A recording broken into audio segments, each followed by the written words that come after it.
తల్లికి వందనంపై కీలక ప్రకటన చేసిన కూటమి ప్రభుత్వం ఈ పథకం అమలుకు 2025-26 విద్యా సంవత్సరానికి గాను 9,407 కోట్లు కేటాయించినట్లు మంత్రి పయ్యావుల కేశవ్ చెప్పారు.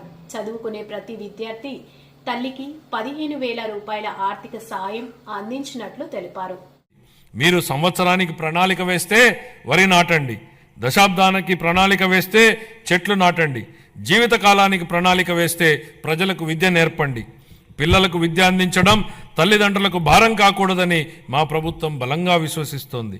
ఏ కారణం చేతను ఏ బిడ్డ విద్యకు దూరం కాకూడదని విశ్వసిస్తున్నాం.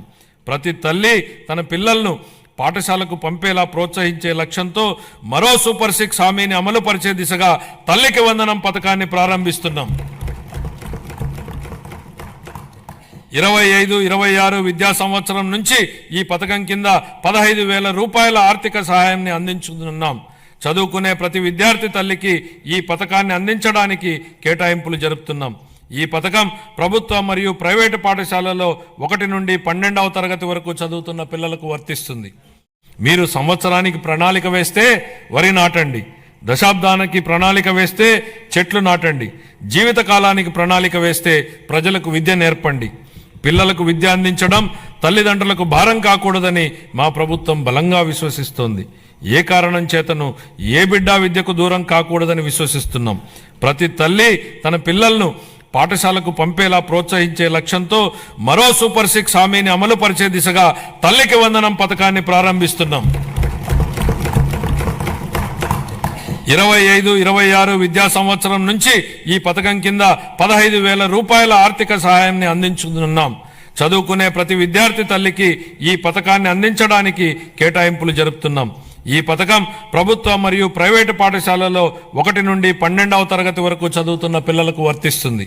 అదేవిధంగా సర్వేపల్లి రాధాకృష్ణ విద్యామిత్ర పథకం ద్వారా 35.69 లక్షల మంది విద్యార్థులకు ఉచితంగా పుస్తకాలు, యూనిఫామ్లు, డొక్కా సీతమ్మ మధ్యాహ్న బడి భోజనం పథకం ద్వారా విద్యార్థులకు పౌష్టికాహారాన్ని అందిస్తున్నాం. ఉపాధ్యాయులకు స్నేహపూర్వక వాతావరణంలో కూడిన విద్యా వ్యవస్థ కోసం గౌరవనీయ మానవ వనరుల అభివృద్ధి శాఖ మంత్రి నారా లోకేష్ గారి చొరవతో మా ప్రభుత్వం అన్ని ప్రభుత్వ పాఠశాలలకు ఉచిత విద్యుత్తును అందించాలని నిర్ణయించిందని గౌరవ సభకు ఎంతో సంతోషంగా ప్రకటిస్తున్నాను. ఇది స్థానిక సంస్థలపై ఆర్థిక భారాన్ని తగ్గించడమే కాక ఉపాధ్యాయులు మరియు విద్యార్థులకు ఒత్తిడి లేని వాతావరణాన్ని కల్పిస్తుంది. 25-26 ఆర్థిక సంవత్సరానికి పాఠశాల విద్యాశాఖకు 31,805 కోట్ల రూపాయలను కేటాయింపును ప్రతిపాదిస్తున్నాను.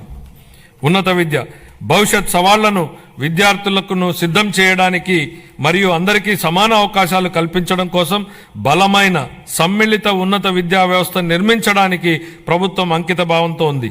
ఈ కార్యక్రమం కింద మల్టీ డిసిప్లినరీ విద్య మరియు పరిశోధన విశ్వవిద్యాలయాల స్థాపన, పాలిటెక్నిక్ విద్యలో క్రెడిట్ ఆధారిత వ్యవస్థను ప్రవేశపెట్టడం, అధునాతన తరగతి గదులు, ప్రయోగశాలలు, డిజిటల్ లైబ్రరీలతో విద్యాలయాలను ఆధునీకరించడం వంటి కీలక నిర్ణయాల ద్వారా మన విద్యార్థులను అంతర్జాతీయ ప్రమాణాలకు అనుగుణంగా తయారు చేస్తున్నాం. ప్రపంచవ్యాప్తంగా ఉన్న ప్రముఖ 100 విశ్వవిద్యాలయాల్లో మన రాష్ట్ర విశ్వవిద్యాలయాలను నిలపడమే మేము లక్ష్యంగా పెట్టుకున్నాం. 25-26 ఆర్థిక సంవత్సరానికి గాను ఉన్నత విద్యాశాఖకు 2,506 కోట్ల రూపాయలను కేటాయింపును ప్రతిపాదిస్తున్నాను. ఆరోగ్య రంగం గత ప్రభుత్వ పాలనలో ఆరోగ్య రంగం పూర్తిగా నిర్లక్ష్యానికి గురి అయిన విషయాన్ని మనం చూశాం అధ్యక్ష.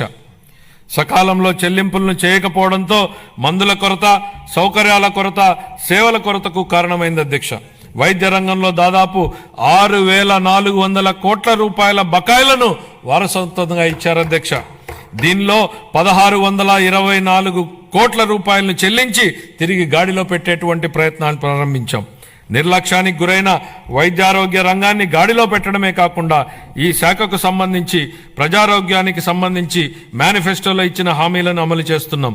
దీనిలో భాగంగా ఇప్పటికే ఉన్న ఎన్టీఆర్ వైద్య సేవ పథకానికి తోడుగా ప్రతి కుటుంబానికి నాణ్యమైన వైద్య సేవలు అందించేందుకు పేద మధ్యతరగతి ప్రజలకు ఆసుపత్రులకు వెళ్లిన వెంటనే ఎటువంటి ఇబ్బంది లేకుండా కార్పొరేట్ వైద్యం అందేలా పథకాన్ని రూపొందించాం.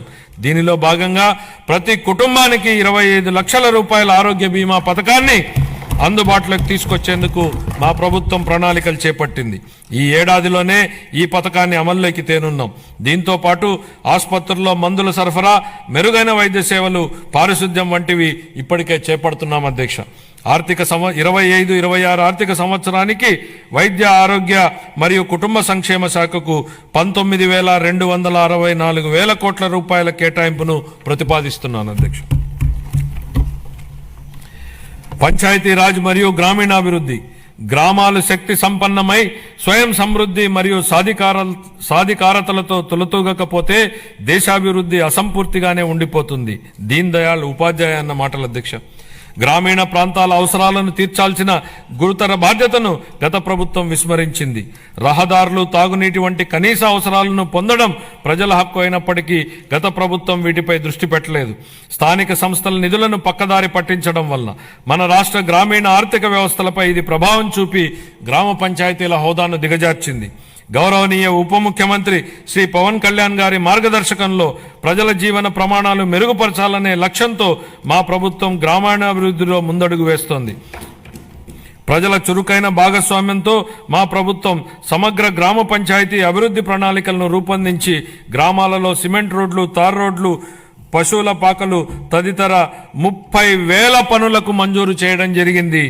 4,300 కిలోమీటర్ల మేరకు మంజూరైన సీసీ రోడ్లలో ఇప్పటికే 3,000 కిలోమీటర్ల రోడ్లు పూర్తయ్యాయి. మరో 1,300 కిలోమీటర్ల మేర రోడ్లు తుది నిర్మాణ దశలో ఉన్నాయి.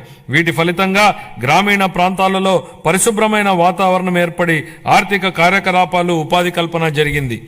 గత ప్రభుత్వం 5 ఏళ్లుగా స్మార్ట్ LED వీధి దీపాల పథకాన్ని పూర్తిగా నిర్లక్ష్యం చేసింది.